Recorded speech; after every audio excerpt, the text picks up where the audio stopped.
And we are live.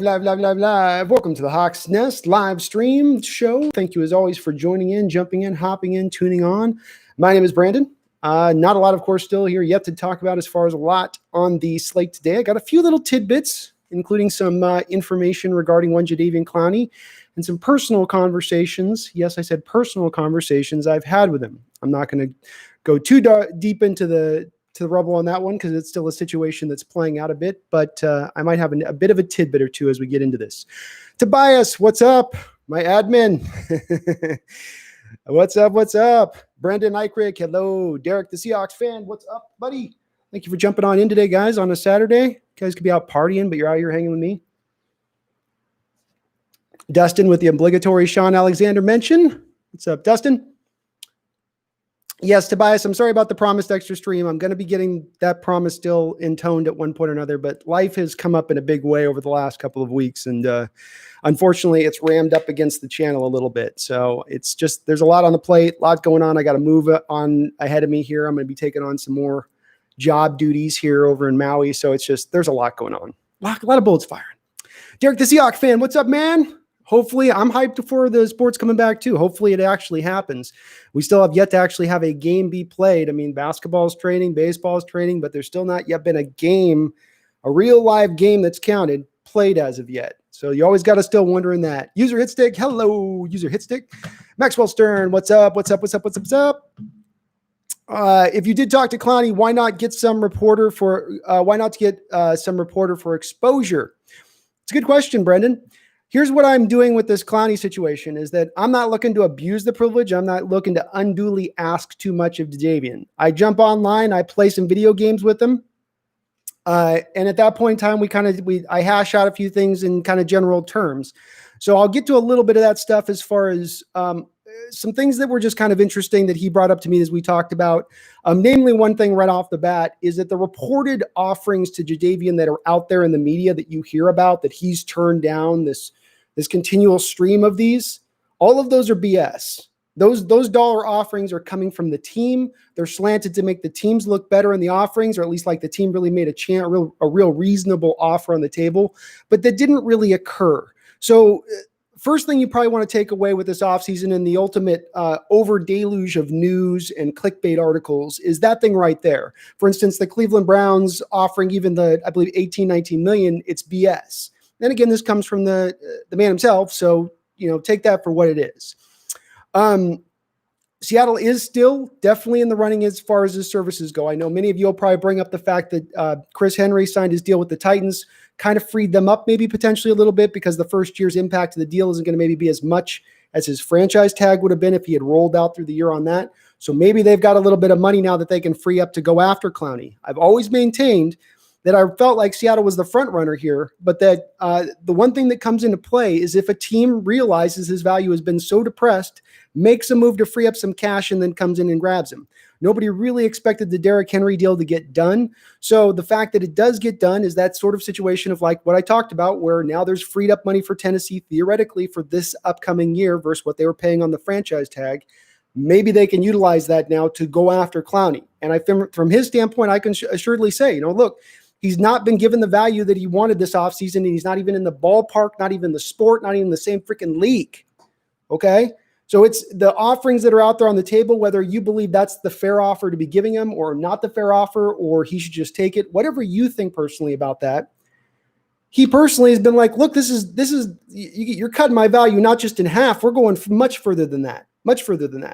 So that's the next thing I want to bring up to it. I'm going to get back here into the chat. I'm getting behind a little bit, so I want to say hey to everybody. John DeVoe. My bad, I mispronounced it. What's on, John? TJ, what is up, TJ? Happy birthday, post. What do they say on the post-dated birthday? Belated. That's what I'm looking for. Happy belated birthday, TJ. Carl Nerney, what's up, man? How you holding up down there in Pullman? Hope you're getting into some fun, as much fun as we can in this environment.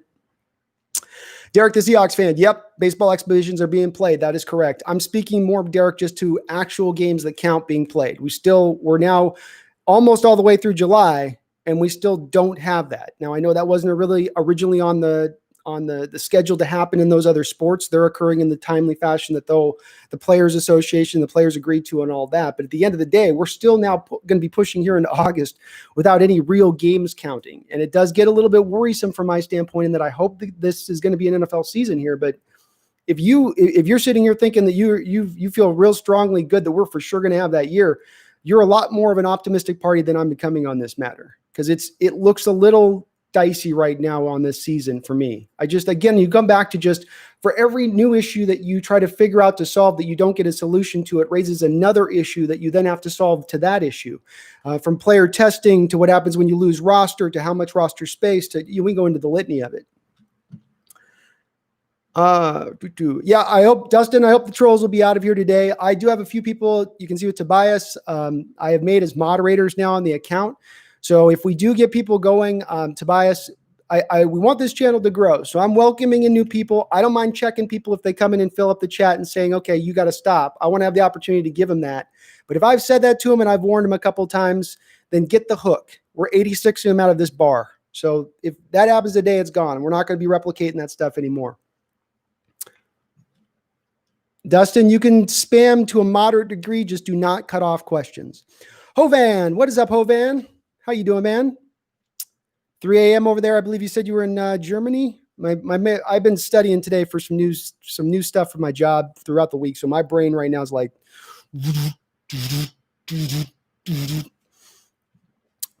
I'll post both my questions for the next stream. You can ask your screen. If you got any questions, Hovan, feel free to pop them through. If anything, I'll be on here for the next 4 hours. So we've got plenty of time for it to come to you.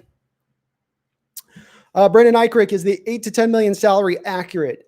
On a 1-year deal, Brendan, yes. On a 1-year deal that's been offered from other teams, yes. I got the impression, though, that it's not gotten back to the Seattle side of negotiation. And I didn't quite dive, part of me wants to just press him for all the details, but I don't want to blow him out, right? I'm trying to be like, look, I don't want you to feel like I'm overwhelming you, dude. And he's in the middle of a situation right now that it's really rough for him to navigate. It's not like he's sitting high and mighty, everything's good. There's a lot of unsure stuff, not just with the NFL season, but what he's going to make, where he's going to play next year. So I'm trying to be a little bit, not just like, hey man, what you doing? Hey, what you doing? But with that said, yeah, Brendan, that's pretty accurate, if not even lower. I would offer, Brendan, that there's even teams that maybe have only been willing to even go a little bit lower than that 8 to 10 million salary that you're mentioning for Clowney. I personally think we should not re-sign Clowney, says Dustin Elrod, Seahawks Burn. Well, I can't say the same. I was a big proponent, Dustin, of Clowney last year. You can go find a video where I literally titled the video "Making the Case for Clowney." This was back in August. This was back before I think even people really realized he'd be potentially on the trade market, where I said, here's a guy with a lot of depressed value. And I know that he's a guy that's controversial for a lot of people because they still attribute that number 1 overall pick and all of the projection on him that he was going to be the next Reggie White type player. And he never really developed into that in all these people's eyes. But I think that it really does truly overlook his value as a player. And if right now, for instance, Seattle could come in and blow everybody out of the water by giving a 1-year, $13 million deal to Clowney, I say you do that at this point, because that's probably what you could do, is come a couple million over the top of what everybody else is offering, and you could maybe get him to do it. But again, there's a part of him talking to him, I'll say as well, is that he's not happy with the offers. And I'm not going to say that the potential exists of him sitting out, but as we're seeing players start to opt out this year, if he's looking at the best deal on the table being a 1-year, $8 million, 1-year, $9 million deal with a team that's actually decent and not a shithole team, then he may just go, you know what? I take a year off. I come back onto the open market next year. I'm fully healed. I can go do all the physicals. I can go travel throughout the country and have all the teams test me and see how my ligaments and joints and all that stuff are, and then probably get the offer that I truly want at that point without risking this year with the COVID on a lowered salary. So that definitely sits out there and does exist in this situation. But Dustin, I do disagree. Even playing with him in video games, whatever you can attribute from the guy playing video games, like we're playing Warzone, and like he's intense playing that. I mean, the guy's got that like intensity of like, man, I want this on the football field. I mean, everybody's got that like thinks he's kind of a laid back guy. He's actually pretty freaking like he gets kind of intense. Like he was getting on me. I missed the guys because I couldn't hear the footsteps, and he was like, "How did you not hear that? How did you not hear that?" And I was like, "Whoa, chill, man, chill." I'm sorry, JD, sorry. So he's got a mentality in him too of that alpha type with the edge thing going on that I think our team needs more of. I might argue with you, Dustin, on this, that since the Legion of Boom days, we brought in a lot of good players, but not as many of those guys with that kind of edge. You gotta have a little bit of balance between the good Boy Scout guys and the guys who got a little bit of that, that dog in them. And I'm going to tell you this, Clowney's got the dog in him, man. He's got the dog in him. What's up, D-Boy? You're now a moderator as promised. Aiden Brooks asks, are you a Coug or a Husky? I didn't go to college outside of like community college, Aiden, full disclosure. But I did grow up on Western Washington. I was all up and down the corridor there I lived. So I do lean back towards the Huskies. In the 1990, when they won the national title, I was transfixed by that team. Steve Entman, Mario Bailey, Napoleon Kaufman is a freshman with those, they called them like typewriter legs. And just that team was so much fun to watch. It brought me into the Huskydom. Unfortunately, the Husky program, though, much like we saw with the Seahawks in 2005, got upended by their own success. They got a little bit too good for the Pac-12, and they decided to hit them with sanctions that they haven't hit other teams who have done much worse, i.e. Oregon Ducks or the USC Trojans, and just decimated our program, which kind of made me fall away from it a little bit at that point. But if I had to align, Aiden, I'd probably align as a Husky. Hopefully if we get these sports starting the next week, Derek, as you mentioned, because Derek said next 2 weeks got baseball, hockey, basketball starting. If these occur and actually that wheel, even if it's slowly turning with these sports, is going and it's starting, then there's so much more optimism for all of us to feel for football to then come. When nothing has started yet, when nothing is live, when nothing is counting yet, it still is a little bit. I've got trepidation towards feeling optimistic about the season yet. We're not getting out of anywhere, So that's but it will be fun if it opens up. It'd be awesome. TJ Wilburn, I saw you winning the trivia Norb made. Were you on the show? Hell yeah, TJ. Did you win the some NorbCab trivia thing? Divulge, man. Dustin, that's why I end up coming back to is that the health will be the most important thing on this. The thing with the COVID that people have to remember with this, outside of all the other crap, from the contagiousness of it to the symptoms not sometimes showing up in the first 14 days, and I don't want to get into doctor stuff here, but the thing that we do hear about from some people out there, from some doctors, and what we have heard is that there's can be some long-term physical impacts to people who actually do not get past the asymptomatic point and actually are sick. And that could be the thing that to me ends up really being the cancel button, Dustin, is if you get enough athletes to just opt out or just say, look, I don't want to do that. It doesn't look like this is going to go in this direction. I mean, like Derek is talking about, things are in line now to go live. But it's just, this whole process has been one step forward, 2 steps back, all the way around throughout the country, it seems like. Aiden Brooks, what are my thoughts on Madden? Aiden, I'm going to be a little bit hesitant to praise Madden anymore at all, because it's become a game that's it's got no competitors. EA bought the license from the NFL so that nobody else could make an NFL football game. No other competitors could try. So, Madden sat back, put their hands behind their head, laid back, sipped on a Mai Tai, and then just basically copy and pasted the game year after year. DMAC can speak to this with NBA 2K, who's suddenly started to suffer from the same thing, where they're not really making a new game year in and year out. They're pretty much just pulling the jerseys, numbers, and the names off of one, clearing that, putting them back in place in the other one. It's really just, there's not a lot of innovation happening with it, and the game doesn't seem to play all that smoothly for me. All right, definitely have already gotten behind on the chat. Brendan Eichrick, do you think that Pete and John are waiting for the season to happen before they make a big move? Yeah, I think that certainly they are waiting. I don't know if they feel they're under any pressure, Brendan, to make a move, because there's no difference probably from their standpoint in making the move to waiting to making the move right before the season. There really isn't, because there's not going to be as much training time anyway. All that stuff's going to be reduced.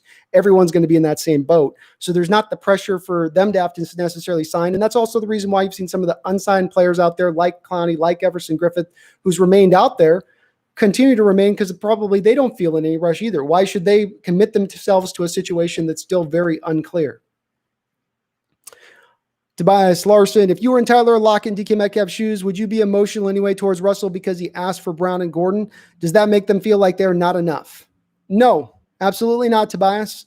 I think from the standpoint of they've got to welcome all they can get in here, and they've got to understand last year those two were here and they both had really good seasons and it wasn't enough. And Tyler really couldn't talk here because he's had a couple seasons cut short due to injury, or at least has been hampered due to injury.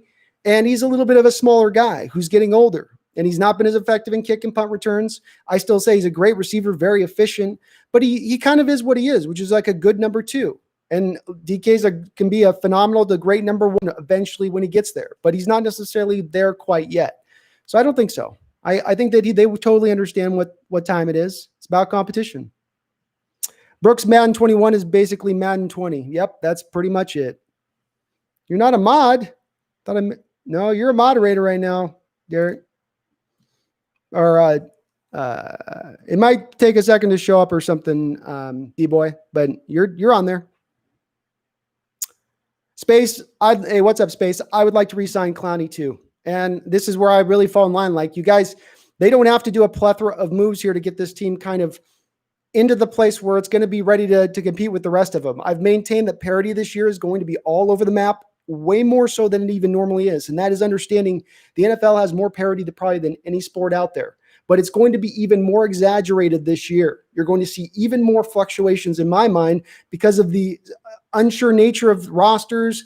And if players are going to go in, let's just the injury factor. These guys haven't been training all off season. They haven't been able to really prepare their body in the training facilities to get ready for the season. We don't know how much of a training camp they'll have, how much of a training camp they have. That'll lead to more injuries as well, which will again just cause more upheaval, right? They'll cause more uncertainty in how to predict what is actually going to happen.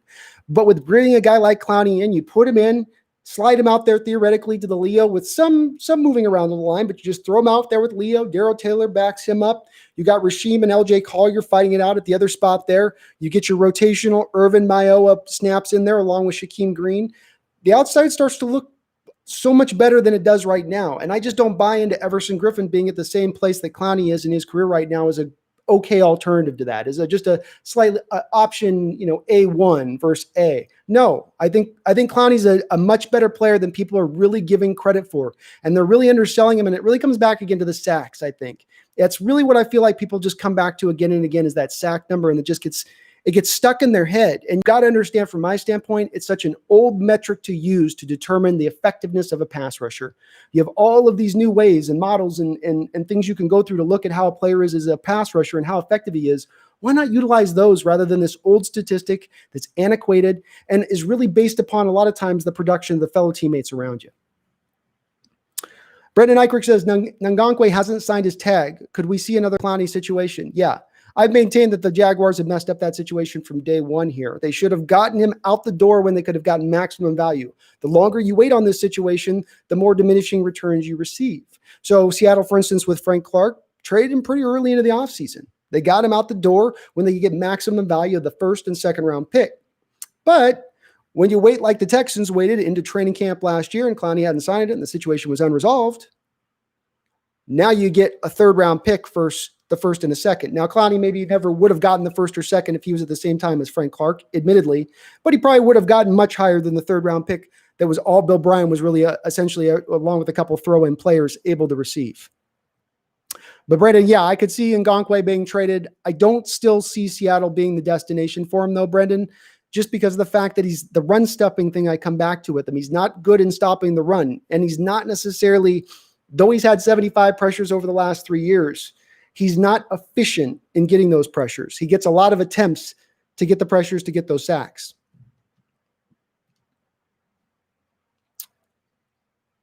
Space GoFundMe. Aiden Brooks, should the Hawks hire Chris Richard to be the next head coach? Absolutely not.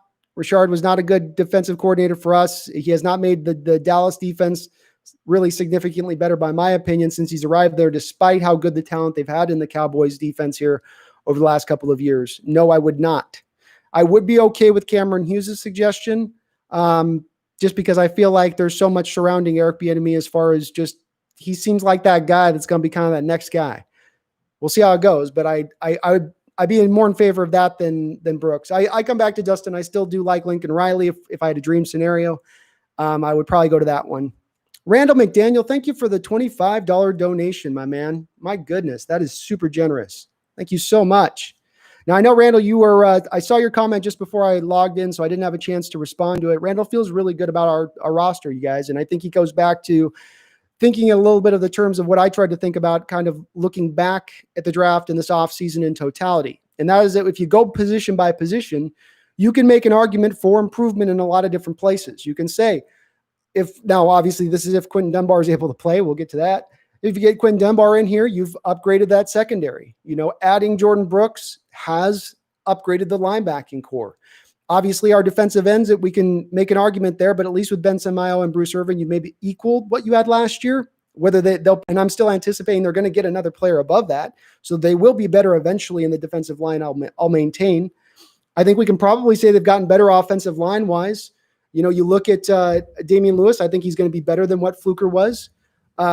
You're getting Brown back. You're getting Iapati back. It does remain to be seen on the right tackle spot, but I think Lewis is going to be a very good player from day one for us. So there are places you can maybe point to. And again, if they sign Antonio Brown or Josh Gordon and you got a whole season of Josh Gordon, let's say, wow, then you've just upgraded your receiving core as well. How many positions now do we upgrade before we start to really understand and believe, well, hey, maybe there's a win or two here in these upgrades, right?